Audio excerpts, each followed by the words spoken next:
And we now want to go to Representative Kevin McCarthy speaking after he was ousted as Speaker of the House. But I've always believed that I've been so fortunate to be an American. My journey to this office was something people wouldn't understand. I grew up in a town of Bakersfield, California, the son of a firefighter, the grandson of immigrants. Parents worked hard, the youngest in my family. Didn't have great wealth. When got out of high school, I didn't have great grades. Couldn't get a scholarship, went to community college. Flipped cars to try to pay my way through it. Went to visit some buddies away in college for a weekend, stopped at the grocery store to cash a check, and I won the lottery. One of the first in California. It was before Biden economics. It was only 5,000, but it went much further back then. Took my folks to dinner, put the majority of the rest of the money into the stock market, and did pretty well. The next semester, I took a break from school. I went to buy a franchise, but no one said they would sell me one because I was only 20 years old. But I learned then never to give up. So I opened my own business, selling sandwiches. 3 things I learned. First to work, last to leave, last to be paid. I wanted to finish my college degree. At that time, no one in my family had finished a 4-year degree. I did pretty well. I now had enough money that I could pay my way through school as long as I went to Cal State.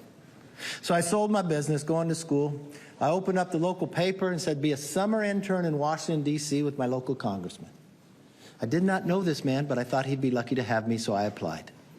And you know what he did? He turned me down. But you want to know the end of the story? I got elected to a seat I couldn't get an internship for. I ended up being the 55th Speaker of the House. One of the greatest honors. I loved every minute. And the one thing I will tell you is, doing the right thing isn't always easy, but it is necessary. I don't regret standing up for choosing governance over grievance. It is my responsibility. It is my job. I do not regret negotiating. Our government is designed to find compromise. I don't regret my efforts to build coalitions and find solutions. I was raised to solve problems, not create them. So I may have lost a vote today, but as I walk out of this chamber, I feel fortunate to have served the American people. I leave the speakership with a sense of pride, accomplishment, and yes, optimism. From the day I entered politics, my mission has always been to make tomorrow better than today. I fought for what I believe in, and I believe in this country of America. My goals have not changed. My ability to fight is just in a different form. You need 218. Unfortunately, 4% of our conference can join all the Democrats and dictate who can be the Republican Speaker in this House. I don't think that rule is good for the institution, but apparently I'm the only one. I believe I can continue to fight, maybe in a different manner. I will not run for Speaker again. I'll have the conference pick somebody else.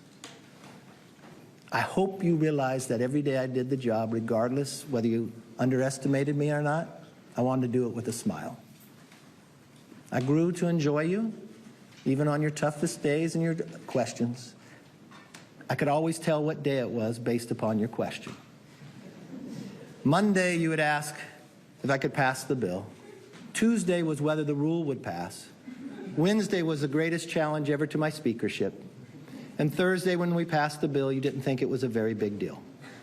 And it all started again on Friday. You know,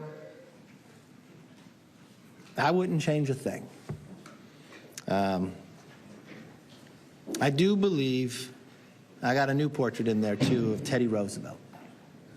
You all know the man in the arena. One of my favorite parts of it, who errs, who comes up short again and again, but there is no effort without error and shortcoming.